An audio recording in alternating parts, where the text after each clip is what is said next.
paket bisküviyi, Ülker Petitbeurre bisküviyi rondo makinesinde incecik eziyoruz.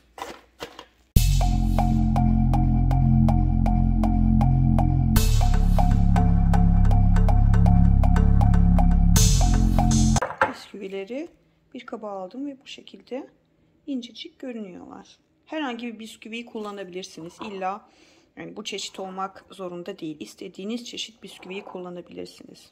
Şimdi de çileklerimizi ezeceğiz. Çilek ve frambuazlarımızı da makinede ezip püre haline getiriyorum şu anda.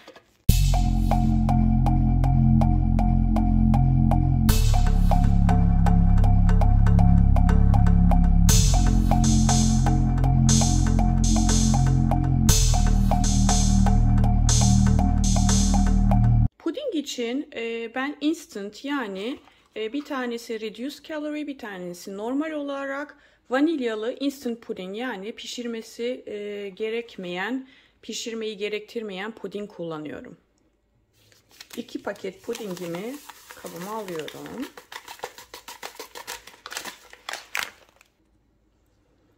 Üzerinde 2 kap süt ilave edin diye yazıyor. Yalnız ben daha az koyacağım. İlavemi 1,5 kap süt olarak yapıyoruz. Ve mikserle karıştırıyoruz. Pudinglerin renkleri 2 ayrı renk oldu. Çünkü biri fat free, biri normal puding olduğu için şu anda çırpma işlemine başlayabiliriz.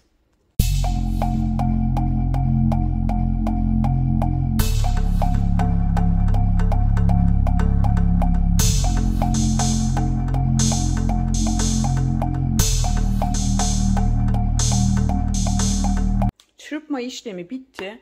Ben 2 paket pudinge 4 kap yerine 3 kap yani şu şekilde Amerikan kabıyla süt koyup 2 dakika boyunca karıştırdım.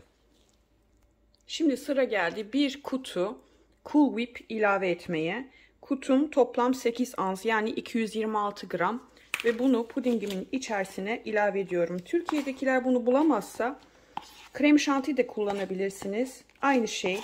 Yani bir paket krem şantiyi ezip vanilyalı pudinginizin içine karıştırırsanız aynı işlemi elde etmiş olursunuz.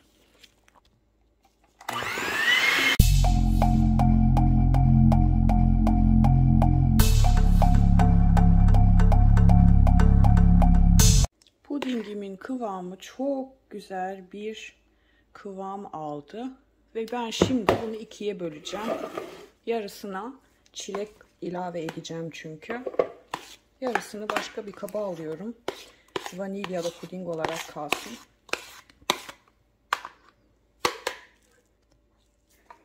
Ve diğer yarısına da daha önce çırptığım çilekli kompostomu ilave ediyorum.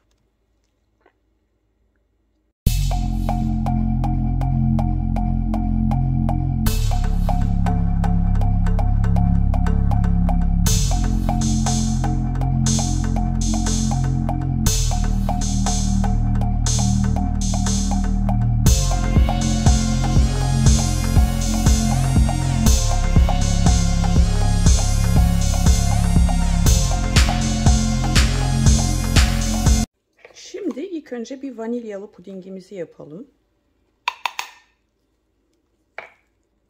Bir kat vanilyalı puding koydum bardağıma. Üzerine ezdiğim bisküvilerden ilave ediyorum. Şöyle sallayarak ilave ederseniz daha güzel oturur. Ve en son tekrardan vanilya koyalım.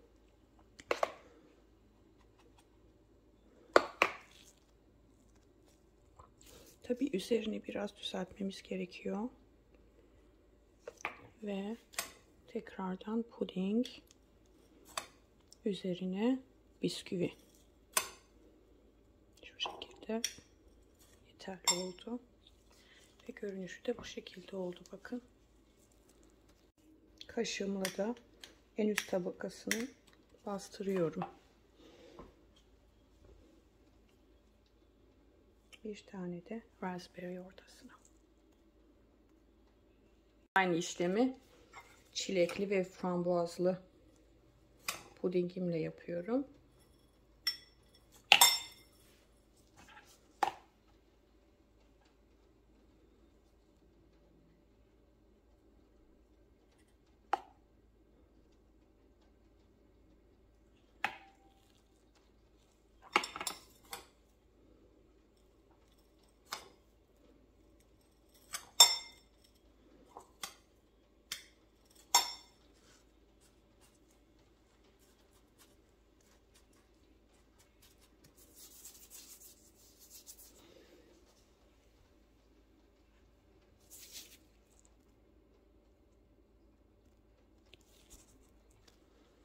En son üçüncü pudingimi de karışık yapacağım. Yani hem çilekli hem vanilyalı puding koyacağım bir bardak içerisine.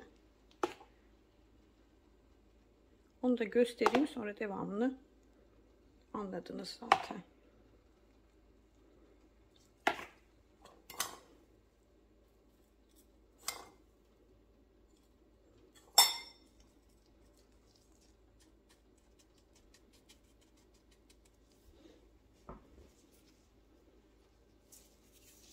Bu da karışık puding.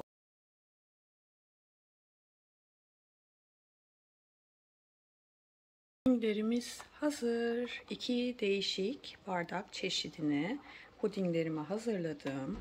Bazılarını sırf vanilyalı, bazılarını sırf çilekli, bir tanesinde vanilya ve çilek karışımlı hazırladım.